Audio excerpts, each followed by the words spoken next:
Hello, my name is Tracy Barletta, and I'm going to walk you through my website called A Leader's Guide to Technology. It's for my EDL 644 Technology for Educational Administrators course at Southern Connecticut State University. So as I said before, my website's titled A Leader's Guide to Technology, and I just want to touch base and say that a leader can go from anything from an administrator to a building principal to a superintendent to a data coach to a math coach to a department head.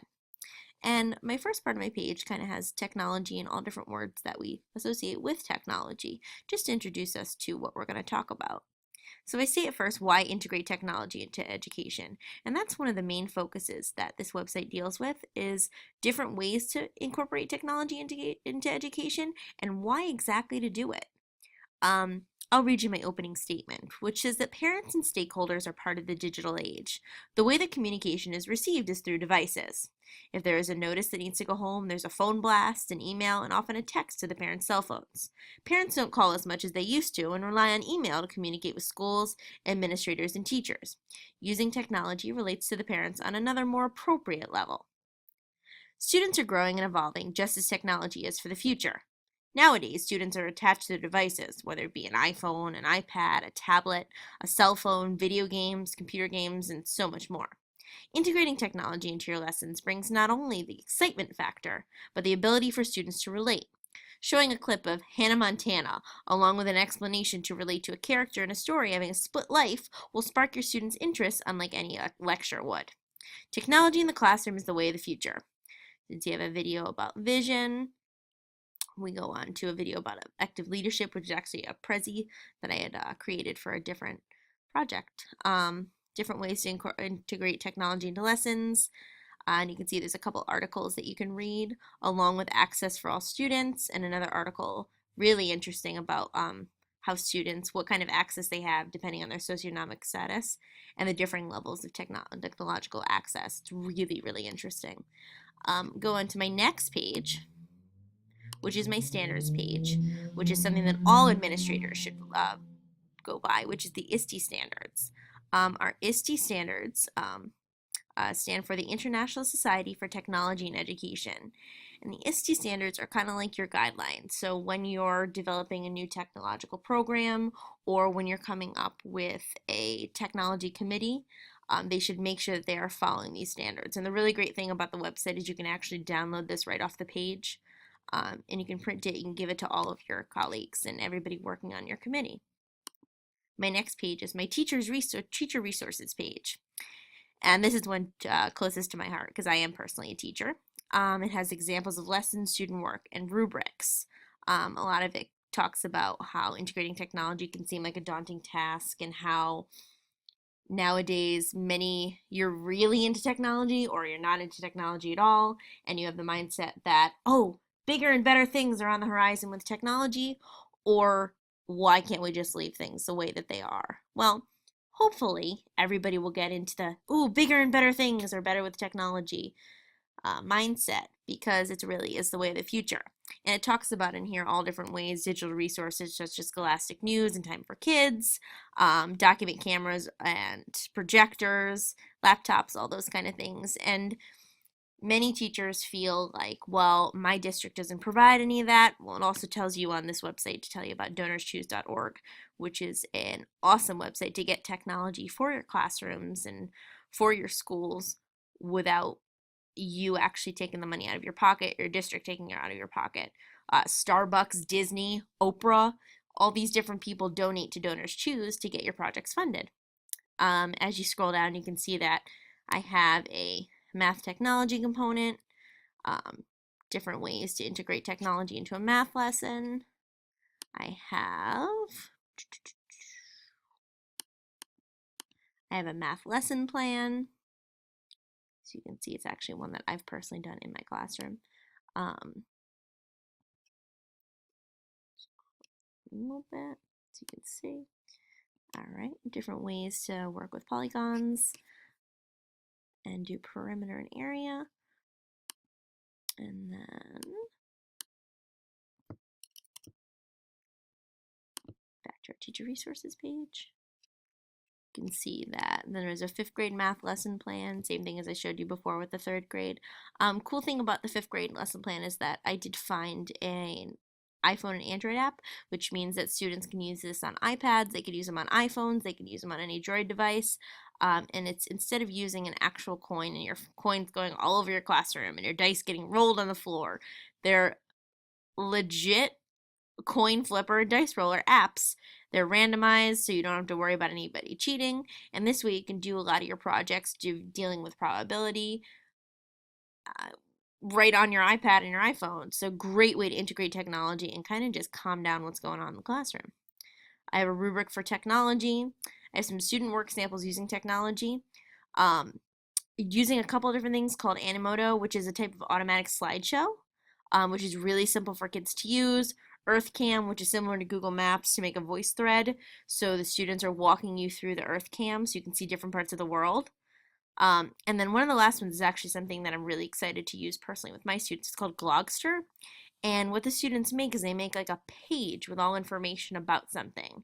And then on the bottom, there's a spot that says play and stop. And not only do you have the information on the page of the pictures, you also have the student recording their voice and telling you all about everything. Now you got to think about, would you rather do this or would you rather write a paper? This is why we really want to integrate technology into the classroom. I have a little video here of one thing that I've done myself, integrated technology into daily lessons. I'll show you a little clip of it as soon as it loads. Today I'm going to show you how to integrate a Powtoon digital lesson along with a YouTube video into one of my classroom lessons. Now, so I integrated Powtoon into one of my daily lessons. So Powtoon's another one of those apps which is great for kids to use. Kind of just a different way of getting information out there. So I'll show you a tiny bit about character, and I wanted to show my students that character isn't just a person or an animal. It can be an inanimate object that has characteristics of humans or of animals. It's fun with music and displays.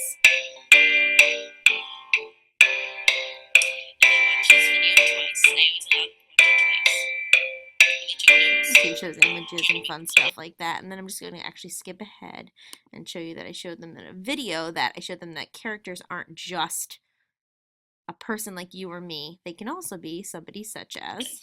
For an animal, does it? Watch and see.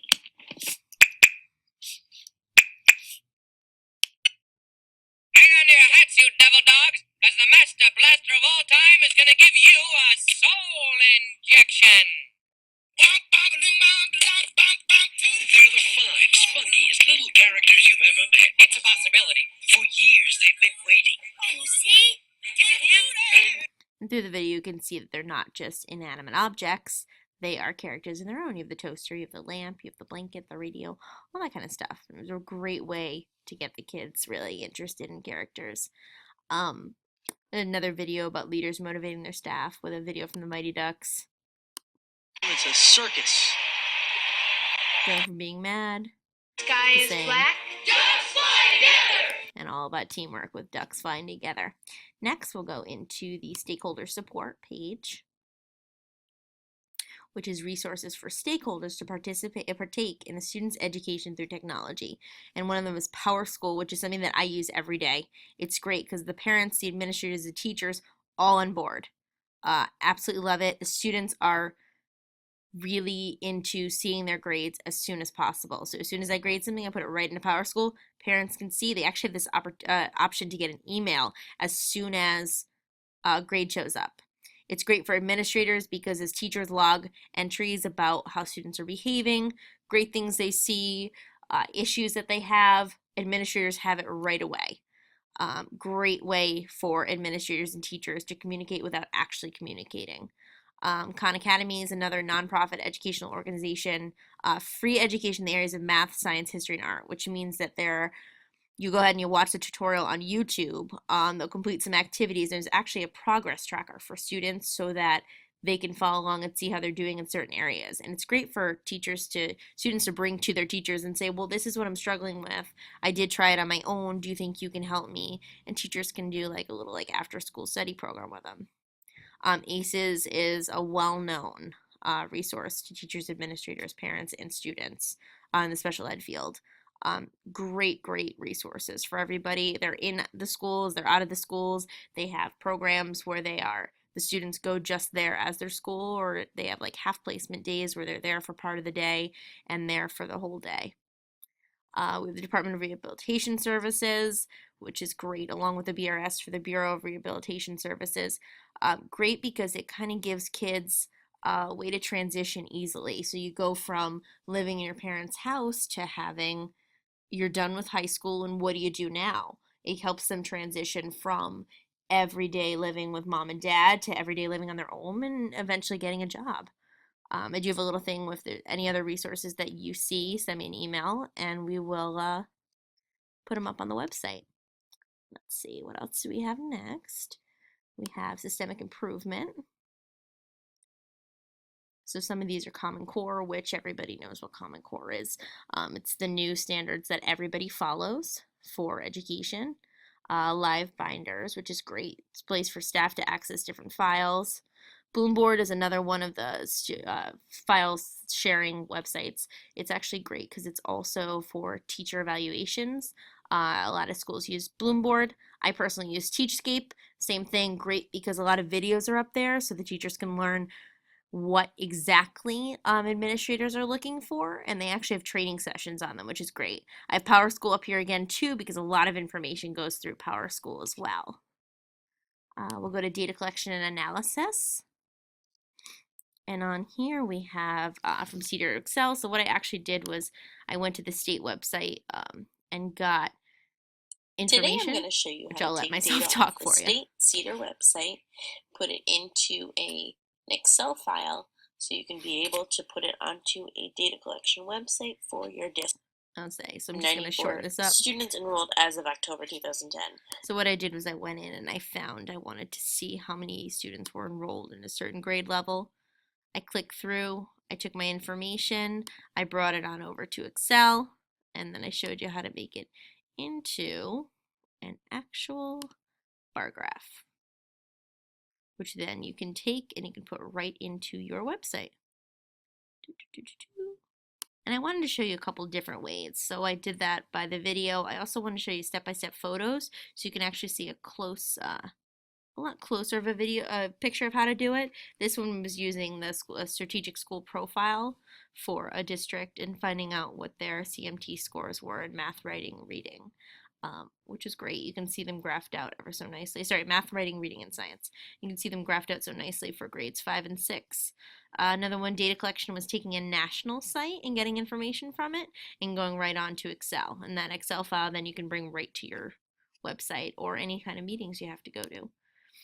Next, we have digital citizenship, which is something that really is pressing nowadays. It's ways to keep ethical, safe, and secure technological uses throughout your district.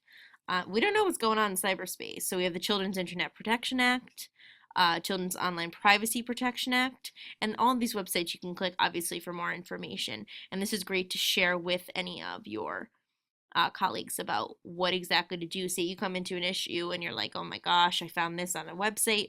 How do I block it? And it gives you great strategies on how to secure and to make sure that everything is safe.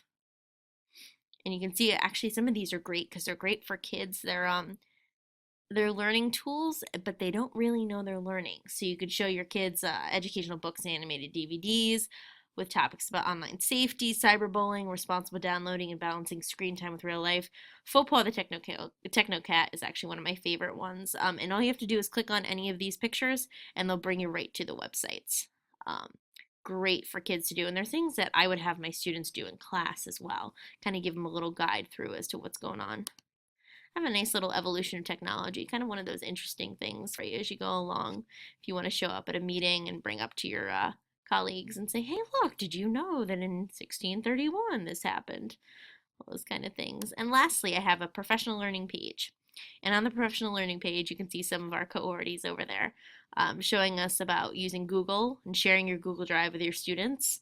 It's a 90-second video on how to use the Google Drive, how to create a Google Classroom, and archive your Google Classroom.